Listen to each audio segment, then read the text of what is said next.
Listen, everybody blows leads in this league. That lead was blown by fourth quarter beginning. So we won the game. I celebrate that. Like, I'm not going to get into that. We won the game, and we should focus on the positive stuff. Like, our guys fought. We didn't have it. We missed wide open shots tonight. Wide open shots.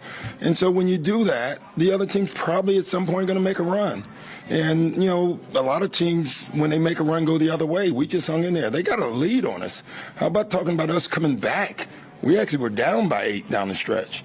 And to me, that should be celebrated. To that point, what did you make of Tobias tonight? Oh, he was great. He was great. I still don't understand the call. That will have to be explained to me. Going by the letter, the rule book that I read, I don't get that call, and someone's going to have to explain it. Maybe they're right, but what specifically? Well, you can't go back 2 plays in a play. You know, the foul was on PJ under the basket, on the pick under the basket, right?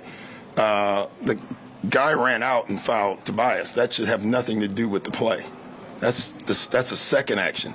They missed the first one. You can't call that one. That's not what the call was. The call was on the second action. So unless you can tie those together, maybe you can. I just need that explained to me. I haven't seen it. Yeah, I haven't seen it either. But listen, they have people in Newark or wherever it's at looking at it. So my guess is someone looked at a rule book somewhere and saw that. That's the only thing I can come up with. D'Anthony didn't have the greatest shooting night. No. It seemed like he still had that confidence. Yeah, he was still taking those open we got him at halftime. You know, like we thought he passed. I think he was 0 for 7. He had one right before halftime and should have shot it and didn't. And we jumped him at halftime. Like, either you are a shooter or you're not. And you're a shooter all the time, even when they're not going in. He just had one of those nights. You know, he had a human night. He had, I would say, 7 just point-blank looks tonight, and they just didn't fall for him. So, but you keep him out there because his defensively tonight, he was phenomenal again. So you keep him out on the floor because of that. Just real quick to go back to Tobias, he did hit 6 threes. Yeah. Obviously, the one got wiped off. Yeah. 7. But just what have you seen from his progression? Yeah, you know, he's playing right. Like, he's running the floor. Still think there's times we should get it to him in transition more. I think he's so good in the open floor. He dedicated the summer to being a spot-up shooter and making shots, and he's doing that. I mean, he's got a quick trigger. You can see he's worked on improving the quickness of his release. He's doing that. He's ready, and that's not easy. Like, you know, going 4 or 5 minutes and not getting it, and then the ball swings and making it, that's hard. That's really hard. He stays ready, so very happy with him. Obviously, there's a pecking order. Obviously, because there's Joel, James, when Tyrese comes back, there's going to be Tyrese. Yeah. But would you like to maybe get Tobias maybe a little more shots on the offensive end? I don't care how we score 120. You know what I mean? As long as we score them. Tonight was just a slugfest. We got into the mud, the muck game. You know, and you still won the game. What's the biggest takeaway from you for this game? Just, this is a game that early in the year we lose because we just wasn't ready. And tonight, we just hung in there. You can see it early, even with the lead. No one was comfortable with us because you just saw we wasn't making shots. The fouling, we still got to get away from some of the fouls that we're committing, ushering them to the line. But we just hung in there enough. You know, James said it great after. He said we just had a winning attitude and won the game. I'm sure that you thought that they would get the ball in Siakam's hand for that last shot. Yeah. Would you make it a defensive commitment? Yeah, like, you know, Siakam's a hell of a player, but Tuck's a hell of a defender, you know. We fouled almost too quick on the one with the foul to give, but you had no choice because he was going to try to drive and get a quick one. So I thought it was a good foul for them. It took them out of what they wanted to run, you know. And so, you know, an ISO 3, that's a tough shot. If he makes that, you live with that. First half, you know, all those D'Anthony misses, it still felt like the ball moved well. Oh, you it's guys were great. getting Yeah. clean looks, and then you guys lost that for a while. Yeah.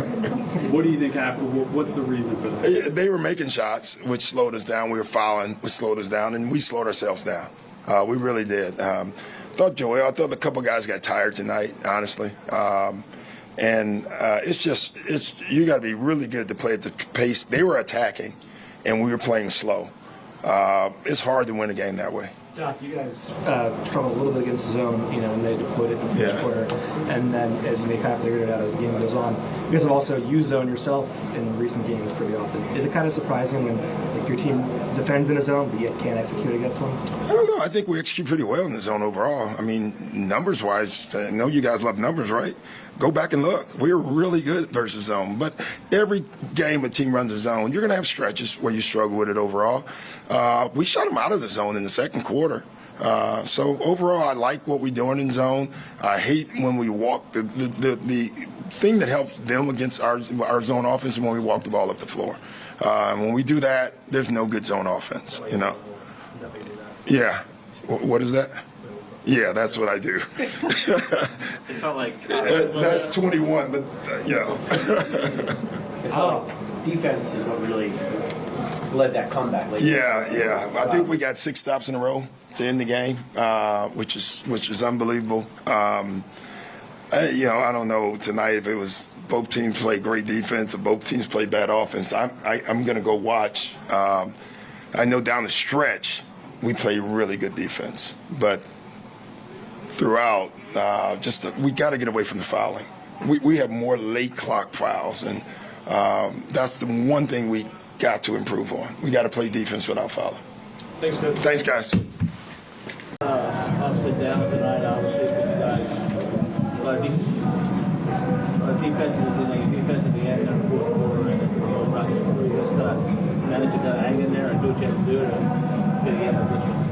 Yeah, we just kept fighting. I thought, where we had the change in the game was the third quarter. I thought, at that point, they just got on too much of a run, and we was able to kind of, in that last 6 minutes of the fourth quarter, kind of just string some stops together and also, make some shots towards the end of the fourth quarter to push it to overtime. With that being said, hard-fought game, a lot of ups and downs in the game, but for us to come out of here and get a victory, we feel good, but we know we have to be better.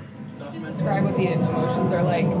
At the end of overtime, you hit the 3 to give you guys the lead. Yeah. The whole thing with the 4-point play happens, and then kind of the final defensive possession. I saw PJ afterwards come over and kind of chest bump you. Can you kind of just take us through how, like you said, the ups and downs of all that?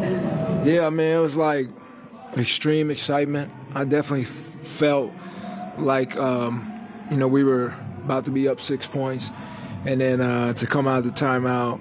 I just thought it was a big shot, so I like that moment, and then for the moment to be taken away, it was like, dang. But we knew we needed to stop. We knew we needed actually 2 to 3 stops to win a game. So we just said, let's get stops, let's be sharp.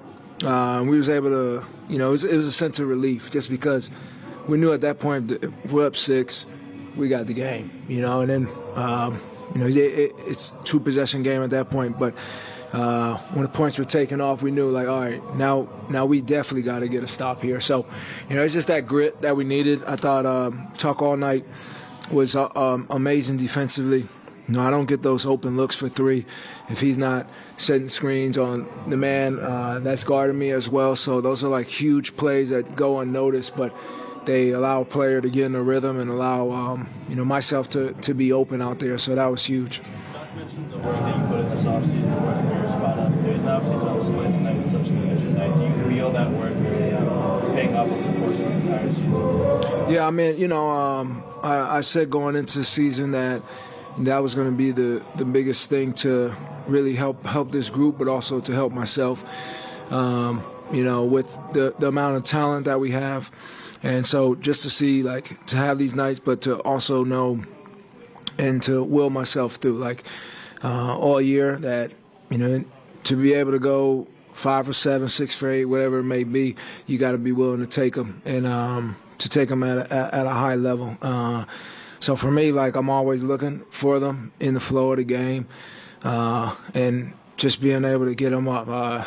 If I could, I'd take 15 of them, you know what I'm saying? But that's just the mentality and the work that I put in on all the off days and during the season and watching film and seeing, very little details of how passes are coming, the flow of the game, the amount of time from 1-3 to the next 3, like all those types of things go into my preparation for the game.